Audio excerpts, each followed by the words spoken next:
느헤미야 1장 1절에서 7절 말씀까지 그렇게 하나님은 이루십니다라는 제목으로 함께 은혜를 나누도록 하겠습니다.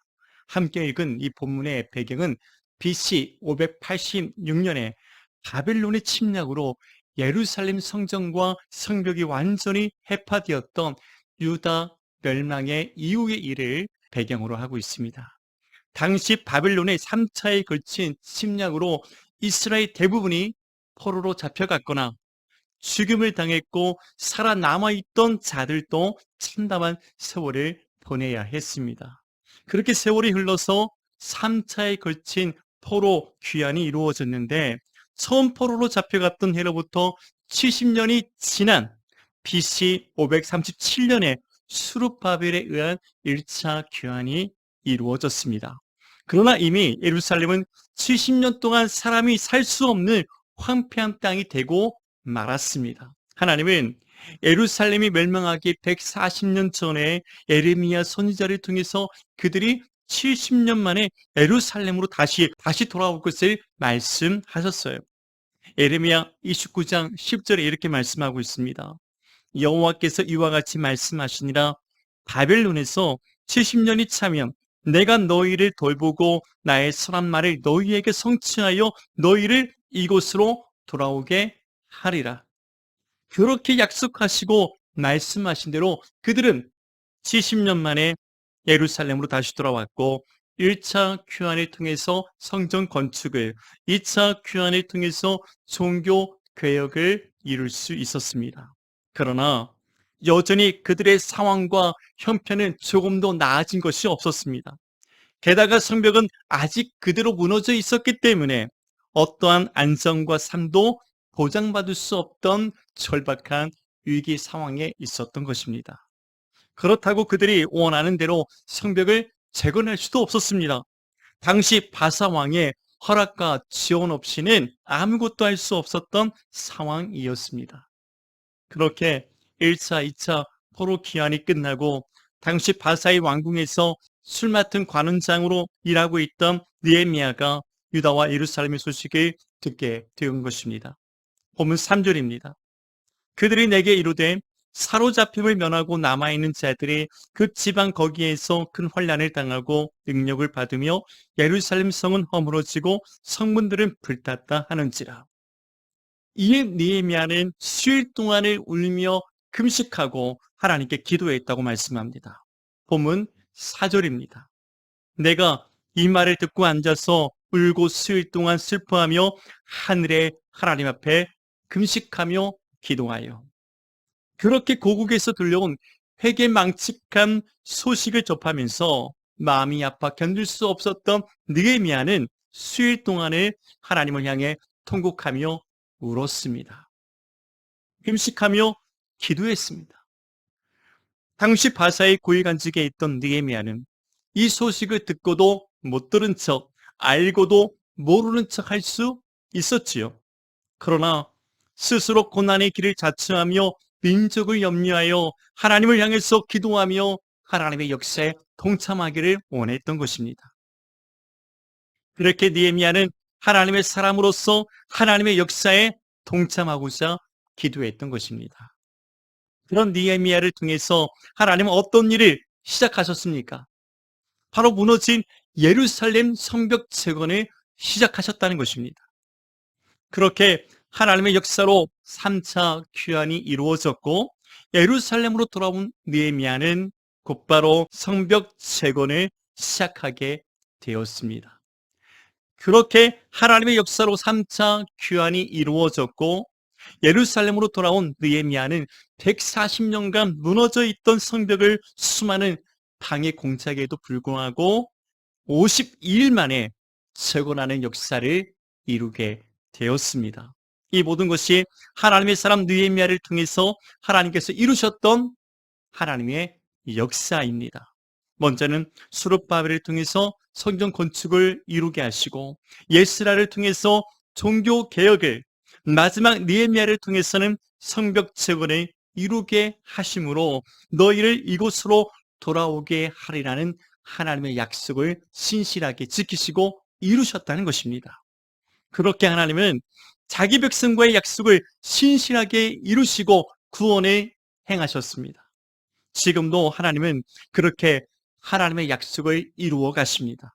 그렇게 약속하시고 말씀하신 것들을 하나하나 이루어 가실 때 당장 눈앞에 보이지 않아도 나의 기도와 우리의 간구는 헛되지 않음을 믿으시기 바랍니다. 지금도 하나님은 하나님의 일을 행하시고 성취하고 계십니다. 안타까운 고국의 소식을 접하고서 마음 괴로웠던 느헤미야는 즉시 하나님 앞에 엎드렸습니다. 그것은 바로 기도하는 일이었습니다. 다만 느헤미야는 기도했고 그렇게 하나님은 하나님의 일을 이루셨다는 것입니다. 첫째, 견딜 수 없는 마음으로 기도했습니다. 느헤미야는 2차 포로 귀환 시 예루살렘으로 돌아갔던 친동생 하나니를 통해서 고국의 소식을 듣게 되었습니다. 본문 2절과 3절입니다. 내 형제들 가운데 하나인 하나니가 두어 사람과 함께 유다에서 내게 이르렀기로 내가 그 사로잡힘을 면하고 남아있는 유다와 예루살렘 사람들의 형편을 물은즉 그들이 내게 이르되 사로잡힘을 면하고 남아있는 자들이 그 지방 거기에서 큰 환난을 당하고 능력을 받으며 예루살렘 성은 허물어지고 성문들은 불탔다 하는지라. 청천벽력 같은 고국의 소식을 듣고서 느헤미야는 마음이 괴로워서 견딜 수가 없었습니다. 그렇게 느헤미야는 견딜 수 없는 마음으로 하나님 앞에 달려가 무릎을 꿇고 기도했습니다. 그것이 바로 4절의 말씀과 같이 울며 슬퍼하며 근식하며 기도했다는 것입니다. 내가 이 말을 듣고 앉아서 울고 수일 동안 슬퍼하며 하늘의 하나님 앞에 금식하며 기도하여. 여러분, 진정한 그리스도인은 진정한 애국자라는 사실을 기억해야 합니다. 나라가 어렵고 위기를 만났을 때 가장 앞장서서 마음을 모았던 사람들, 함께 모여서 기도했던 사람들이 누구입니까? 바로 그리스도인들, 예수 믿는 성도들이었다는 것입니다. 나가서 집회하고 시위하는 것도 때론 필요할 수 있겠지만은 더 중요하고 긴급한 일은 순전히 하나님께 엎드려 무릎을 꿇고 기도하는 일입니다.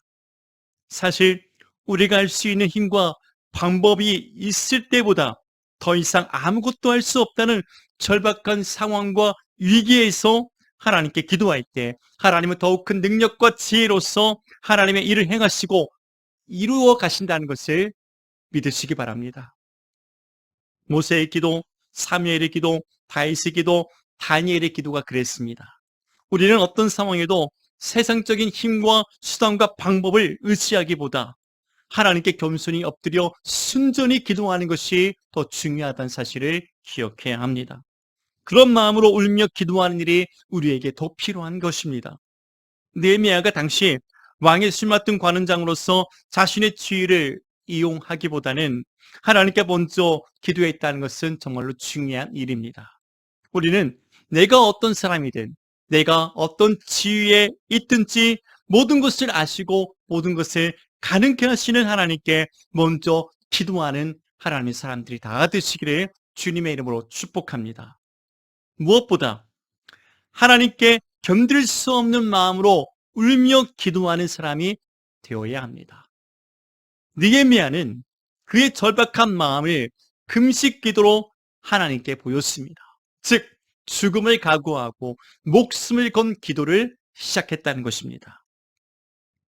당시 왕의 술 맡은 관원장으로서 왕의 허락이 없이 금식한다는 것은 곧 죽음을 각오한 일이기도 했습니다.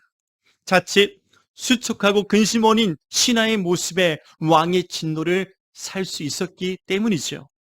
그럼에도 느헤미야는 이것을 알고도 금식하며 기도했다는 것입니다. 그만큼 민족이 처한 안타까운 소식에 마음이 견딜 수 없어 하나님께 울며 슬퍼하며 금식하며 기도했던 사람이 느헤미야였습니다. 그는 금식하며 기도하는 동안에 얼굴에 수심이 가득한 만큼 거룩한 부담감을 갖고서 기도했습니다. 바로 그런 느헤미야의 기도에 하나님은 바사왕 아닥사스다의 마음을 움직여 주셨고 3차 포로 귀환의 주역이 되어서 예루살렘에 돌아와 무너진 성벽을 재건할 수 있게 된 것입니다. 만일 자신의 지위를 이용해서 왕의 마음과 환심을 사려고 했다면 필시 그의 노력은 실패로 돌아가고 말았을 것입니다. 하나님께서 바사왕 아닥사스다의 마음을 감동케 하시고 움직여 주셨기 때문에 모든 것이 가능케 되었다는 사실을 우리는 기억해야 합니다. 그러나 목숨을 각오하고 울며 불며 금식 기도했을 때 하나님은 이방 왕의 마음조차 돌이켜서 하나님의 선하신 뜻을 이루게 하셨다는 것입니다. 느헤미야는 무엇을 위해서 울며 금식하며 기도했습니까? 첫째, 이스라엘 백성의 죄악을 놓고서 회개하며 금식을 했습니다. 이제 종이 주의 종들인 이스라엘 자손을 위하여 주야로 기도하오며 우리 이스라엘 자손이 주께 범죄한 죄들을 자복하오니 주는 귀를 기울이시며 눈을 여시사 종의 기도를 들으시옵소서. 또한 사람 앞에서 은혜 입기를 위해서 기도했습니다. 그 사람이 누구인가? 바로 바사왕 아닥사스다에게 은혜 입기를 위해서 하나님께 간절히 기도했던 것입니다. 본문 11절입니다. 주여 구하오니 귀를 기울이사 종의 기도와 주의 이름을 경외하기를 기뻐하는 종들의 기도를 들으시고 오늘 종이 형통하여 이 사람 앞에서 은혜를 잊게 하옵소서 하였나니. 왕의 은혜를 잊게 된 느헤미야는 예루살렘으로 돌아가 무너진 성벽을 재건하고 다시 한번 종교 개혁을 일으킬 수 있었던 것입니다.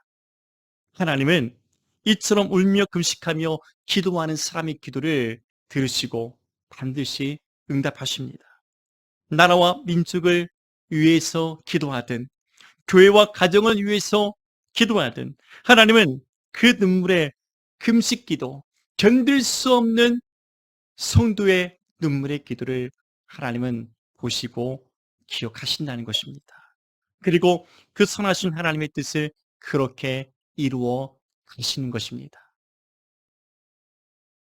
둘째, 약속의 말씀을 의지하여 강구했습니다. 느헤미야는 무엇보다 하나님의 언약의 말씀을 붙들고 기도했다는 것입니다. 본문 5절입니다. 이르되 하늘의 하나님 여호와 그것 두려우신 하나님이여 주를 사랑하고 주의 계명을 지키는 자에게 언약을 지키시며 긍휼을 베푸시는 주여 간구하나이다. 우리가 기도할 때 가장 중요한 것은 하나님의 약속의 말씀을 붙잡고 기도하는 것입니다. 모세는 가나안 정복을 눈앞에 두고 있던 이스라엘 백성에게 이와 같이 이야기했습니다.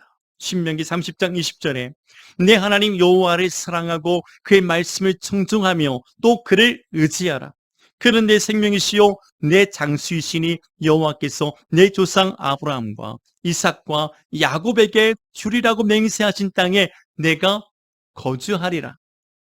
이는 아브라함과 이삭과 야곱의 하나님이 너희의 하나님이 되시고 그들과 약속하신 모든 것을 이제 너희를 통해서 이루실 것을 믿고서 담대히 나아가라는 모세의 간절한 당부 부탁이었던 것입니다. 느헤미야 또한 이 모든 약속을 믿고서 언약을 지키시며 긍휼을 베푸시는 하나님께 간구하며 기도했던 것입니다. 여러분, 이제 우리는 이 모든 언약을 십자가에서 다 이루시고 성취하신 예수님을 믿고 의지함으로써 오늘 또 하나님 앞에 담대히 나아갈 수가 있습니다. 히브리서 4장 15절, 16절에서 이렇게 말씀합니다. 우리에게 있는 대제사장은 우리의 연약함을 동정하지 못하실 리가 아니요 모든 일에 우리와 똑같이 시험을 받으신 이로되 죄는 없으시니라. 그러므로 우리는 국률하심을 받고 때를 따라 돕는 은혜를 얻기 위하여 은혜의 보좌 앞에 담대히 나아갈 것이라. 여러분, 이제 우리는 모든 언약을 다 이루시고 성취하신 예수님을 믿음으로 말미암아 하나님의 은혜의 보좌 앞에 담대히 나아갈 수가 있습니다. 담대히 나아가서 하나님께 우리가 기도하는 것입니다. 그런데 왜 우리는 아직도 머뭇거리고 주저하고 있습니까? 무엇을 두려워하고 있습니까? 왜 예수의 이름으로 기도하고 행하지 않고 있습니까? 느헤미야는 사로잡힘을 면하고 남아있는 자들이 큰 환난을 당하고 능력을 받으며 예루살렘 성은 허물어지고 성문들은 불탔다는 고국의 민족의 가슴 아픈 소식에 눈물로 금식하고 기도할 뿐 아니라 약속의 말씀 붙들고 확신을 갖고 기도했다는 것을 기억해야 합니다. 오늘도 우리에게 주신 약속의 말씀을 붙들고 확신을 갖고 기도하시기 바랍니다. 무엇보다 약속의 말씀 되시고 모든 언약을 다 이루신 예수의 이름을 붙들고서 오늘 또 믿음을 갖고서 기도하십시오.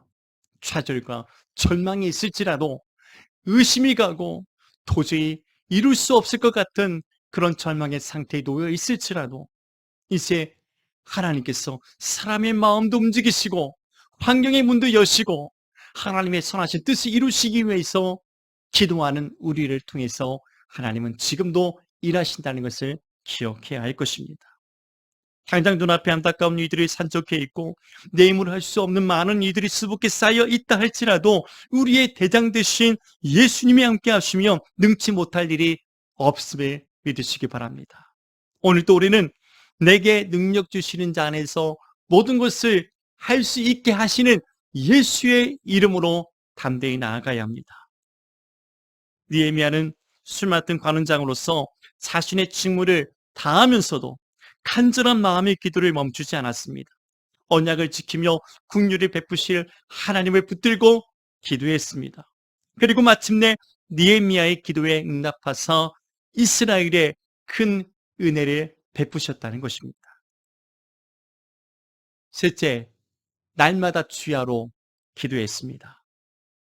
하나님께서 그 자리에 나를 있게 하신 데는 분명한 이유가 있습니다. 하나님께서 내게 고난을 만나게 하신 것도 다 하나님의 뜻이 있다는 것입니다. 그래서 우리는 더욱 기도해야 합니다. 왜 나를 그 자리에 있게 하신 건지, 왜 내게 그 고난을 만나게 하신 건지 하나님께 묻고 또 묻고 하나님의 뜻을 구하며 분별해야 합니다. 하만의 모략으로 수산성의 유대인들이 멸망을 당할 위기에 처하자 모르드게가 왕후 에스더를 찾아와 이렇게 이야기했습니다. 내가 왕후의 자리를 얻은 것이 이때를 위함이 아닌지 누가 알겠느냐? 이때를 위함이 아닌지 누가 알겠느냐? 하나님께서 느헤미야를 술 맡은 관원장으로 세우신 것도, 그리고 내가 지금 이 자리에 있는 것도, 이 형편에 놓여 있는 것도, 이 고난을 모두 만난 것도 다 하나님의 선하신 뜻이 있더라는 것입니다. 당시 바사왕의 술 맡은 관원장이었던 느헤미야는 왕의 두터운 신임을 얻고 있었던 최측근의 고위 관리였습니다. 하지만 그는 자신의 무사 안일만을 생각하지 않았습니다.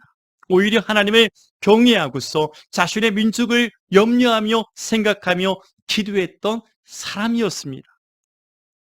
그는 평소 다니엘처럼 시간을 정해놓고서 하나님께 기도했습니다. 예루살렘과 성전을 향해서 주야로 기도했습니다. 황폐하고 무너진 고국의 안타까운 소식을 모른 채 하지 아니하고 함께 슬퍼하며 울며 금식하며 간절히 하나님께 기도했습니다. 무엇보다 민족의 죄악을 놓고서 자백하며 회개했다는 사실입니다. 본문 6절에서 이제 종이 주의 종들인 이스라엘 자손을 위하여 주야로 기도하오며 우리 이스라엘 자손이 주께 범죄한 죄들을 자복하오니 주는 귀를 기울이시며 눈을 여시사 종의 기도를 들으시옵소서. 이 시대 우리는 느헤미야처럼 기도해야 합니다. 때론 민족의 고난과 아픔을 놓고서 기도해야 합니다. 내일이 아닌 것처럼, 남이 있는 것처럼 우리가 무시하고서 우리가 민족을 위해서, 나라를 위해서 기도하지 않는 것은 하나님께 큰 죄를 짓는 것과 같습니다. 내가 너희를 위하여 기도하기를 싫은 죄를 범치 않겠다는 사무엘의 이야기처럼 우리는 하나님께 민족과 나라를 위해서, 교회를 위해서 늘 기도하는 사람들이 되어야 할 것입니다. 때론 민족의 고난과 아픔을 놓고서 기도해야 합니다. 한국교회의 위기와 국가적 위기 앞에 엎드려 눈물로 금식하며 기도해야 합니다. 주야로 기도해야 됩니다. 낮과 밤 가리지 않고 하나님 앞에 기도해야 할 것입니다. 자신의 무사 안일만을 생각하지 않고 그때 느헤미야처럼 지금 우리는 회개하고 자복하며 하나님께 엎드려 주야로 기도해야 할 때입니다. 본문 5절부터 시작된 느헤미야의 기도는 11절에서 이렇게 마무리되었습니다. 주여 구하오니 귀를 기울이사 종의 기도와 주의 이름을 경외하기를 기뻐하는 종들의 기도를 들으시고 오늘 종이 형통하여 이 사람 앞에서 은혜를 입게 하옵소서. 지금 우리는 그때 느헤미야처럼 이때 느헤미야가 되어 주야로 하나님을 향해서 민족과 교회를 위하여 기도하는 주의 백성들이 되어줘야 할 것입니다.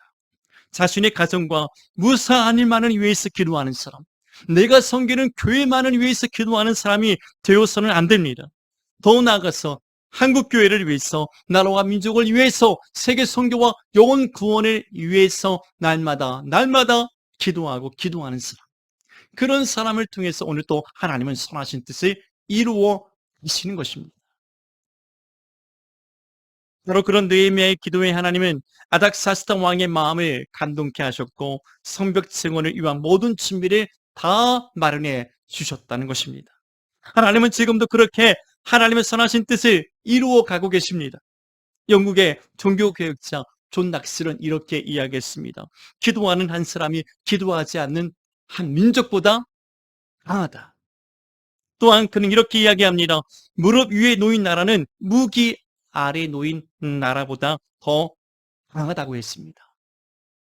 그러므로 우리도 지금 느헤미야처럼 견딜 수 없는 마음으로 약속의 말씀을 붙들고 주야로 기도하는 우리 모두가 되시기를 주님의 이름으로 축복합니다.